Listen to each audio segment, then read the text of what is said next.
minimum Na pwedeng tanggalin? bare minimum sir na pwedeng budget ng dito sa 2026. Kasi i-previous din na may pang 50 na pwedeng ibawas tapos ngayon 100. Ang pwedeng potential tanggalin is 348 billion. 348? 300 kasi yung red flags is already 470. 271.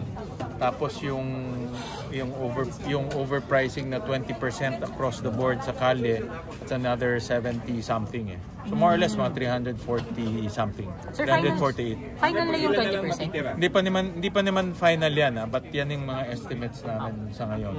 So kung ang budget nila is about 600 plus, tanggalin mo ng 340 plus, so mga 350 ang matitira, more or less.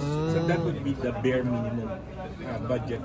Potential lang to subject to yung sasubmit nila ng mga documents tsaka details. Kasi nakita nyo naman may kalsada na hindi natin alam gaano kahaba, saan.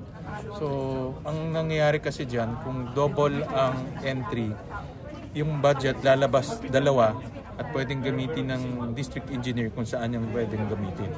So, dyan talaga mangyayari yung mga ghost project at mga anomalya. Until Monday pa naman, sabi nyo, pwede sila. Until Monday. No? So, they have to justify it until Monday. Pero right now, hindi naman na-defer ba tawag doon officially? Defer ang tawag ko kasi dapat i-approve ngayon, defer to Monday. Sir,